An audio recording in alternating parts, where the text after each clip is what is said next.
আপনার কাছে অনুরোধ, এই দুনিয়া হলো কিছুদিনের জিন্দিগি বায়াম। আপনি সালমান শাহ তালাশ করেন, নায়ক তালাশ করেন, মাগো স্মার্ট তালাশ করেন, এই দুনিয়া স্মার্টের জিন্দিগি নয়। আপনার স্বামী যখন সুন্নতে রঙে রঙিন হয়ে যাবে, নবীজির আমলে আমল হয়ে যাবে, দুনিয়াতে হবে শান্তি, পরকালে হবে শান্তি। কিয়ামতের মাঠে আল্লাহ রাসূল আপনার স্বামীকে চিনবে। মায়ের সাথে কিয়ামতের মাঠে আপনার উম্মতের পরিচয় কি, আলামত কি? আল্লাহর নবী ডাক দে, আয়েশা রে, আমার উম্মত যদি দুনিয়াতে সুন্নত মানে, আমার উম্মত যদি দুনিয়াতে 5 ওয়াক্ত নামাজ পড়ে, উযু করে, তার প্রত্যেক অঙ্গ প্রত্যঙ্গের মধ্যে নূর চমকাবে। কিয়ামতের ময়দানে বিশ্ব নবী আমি চিনে চিনে দেখব আমার উম্মত গুলো কপাল চানওয়ালা নূর চমকাচ্ছে চেহারার মধ্যে। আমি নবী দেখে দেখে চিনে চিনে আমার উম্মতকে নিয়ে আমি নবী জান্নাতে পৌঁছিয়া যাব। তাহলে উম্মতের সিনার আলামত হচ্ছে সুন্নত, ঠিক না ঠিক? এখন এই সুন্নত বাদ দিলে লাভ না লস? আরেকজন লাভ না লস? লস। মা বোনেরা, তুমি তোমার স্বামীরে উৎসাহিত করো দিনের প্রতি, তুমি সেই দিনের জন্য তাকে অবহেলা অলসতা করো, তাহলে তুমি কিন্তু কিয়ামতের ময়দানে দায়ী হইতে হবে।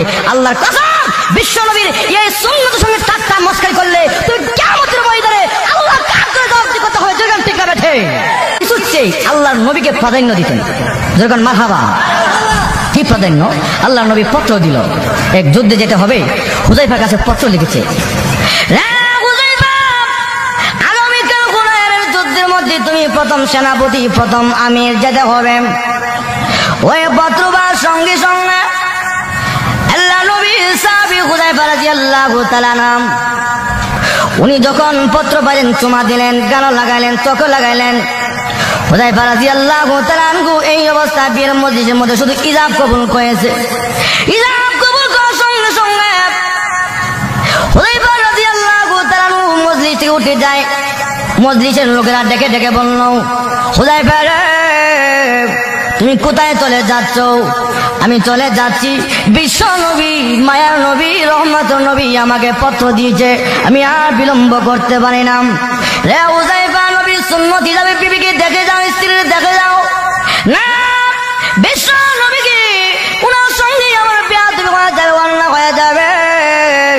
আমি যদি বিলম্ব করি আর নবী যদি বিরক্ত হয়ে যায়, আমি হুযায়ফার জীবন ধ্বংস হয়ে যাব। আমি আর বিলম্ব করবো না।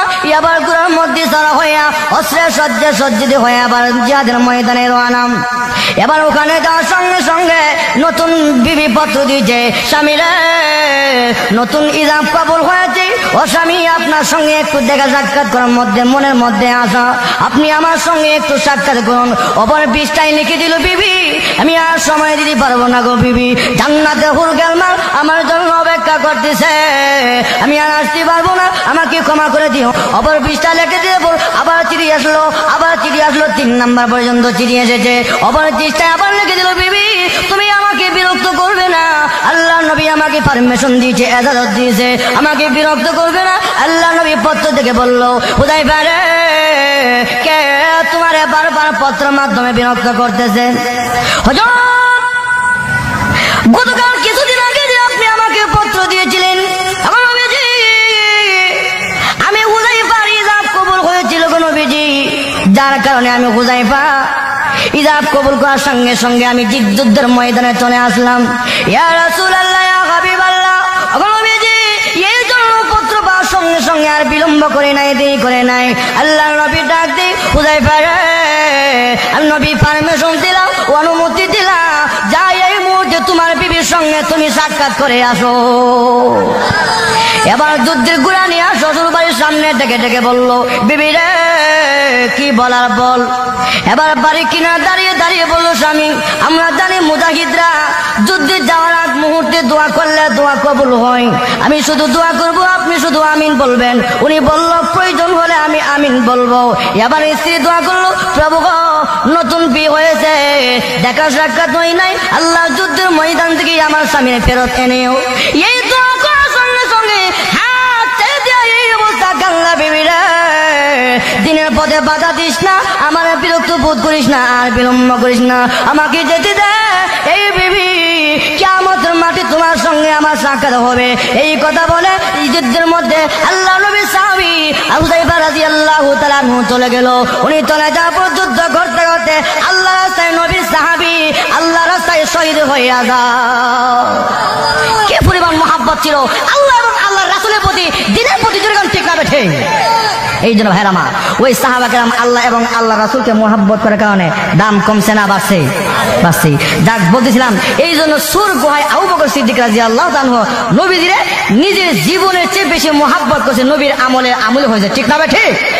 এই আমলে হওয়ার কারণে এখন সেই গোত্রের ভেতরে 3 দিন 3 রাত 3 দিন 3 রাত অবস্থান করার পর আল্লাহ নবী এখান থেকে রওনা হবে মদিনার দিকে। এই অবস্থা একজন বেঈমান কাফির সুরাকা আল্লাহ নবীকে ফলো করে নবীজির পেছনে পেছনে আসতে আক্রমণ করবে।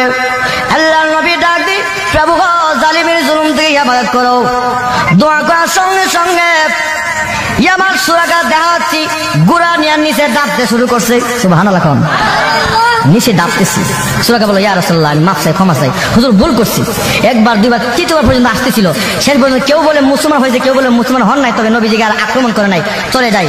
এই অবস্থা আল্লাহ নবী মদিনার দিকে যাচ্ছে। ইতিহাসের কিতাবে লেখছে যে সাহাবা কেরাম, মদিনার লোকেরা রাসূলের আগমন উপলক্ষে এত আনন্দ উল্লাস জীবনে কোনোদিন এমন আনন্দ উল্লাস করে নাই। সুবহানাল্লাহ। প্রত্যেক দিন মদিনার বর্ডারে এসে সকলে দাঁড়িয়ে থাকি, কোন দিন বিশ্ব নবী আসবে, মদিনা ধন্য হবে। সুবহানাল্লাহ। আল্লাহ নবী মদিনা অবস্থান করার সঙ্গে সঙ্গে মদিনার ঘর থেকে আওয়াজ আসলো, হালুম্মা ইয়া রাসূলুল্লাহ, হালুম্মা ইয়া রাসূলুল্লাহ। ও নবীজি, আমার ঘরে আসেন, আমার ঘরে আসেন। আল্লাহ নবী ডাক দেয়, এ মদিনার লোকেরা, আমি নবী কার ঘরে যাব? এক ঘরে গেলে অন্য ঘর মলিন হবে, এই জন্য তোমরা এক কাজ করো, আল্লাহ হুকুমে আমি যাব, তোমরা মন ঘাবড়াবে না। মদিনার ছেলে মেয়েরা এত আনন্দ উল্লাস। আল্লাহ নবীর মনে আঘাত ছিল, কি আঘাত? বিশ্ব নবীর জন্মস্থান ছেড়ে দিয়া, খানা কাবা ছেড়ে দিয়া আল্লাহ নবী মদিনা আসলো। মদিনার ছেলে মেয়েরা নবীজিকে দেখে এত আনন্দ উল্লাস। আল্লাহ নবী চোখের পানি ফেলে দিয়ে কাঁদলে, মদিনার ছেলেরা রে, মদিনার মেয়েরা, তোরা আমার জন্য আজকে পাগল। আমি নবী যখন মক্কা করে করে কালেমার দাওয়াত দিতাম, আমি নবীর পাথর দেওয়ার দিল মারতো, আমি নবীর আঘাত করতো। মদিনার ছেলেরা না মক্কা বেঈমান কাফেরদের মতো আমি নবীর সঙ্গে গাদ্দারি করে প্রতারণা করবে। সকলেই ডাক দিয়ে, ইয়া রাসূলুল্লাহ, না গো নবীজি, আমরা মক্কার ছেলে নয়, মদিনার ছেলে। আমরা ওয়াদা দিলাম গো, জীবনে কোনোদিন আপনি নবীর সঙ্গে আমরা কোনোদিন বেয়াদবি করব না।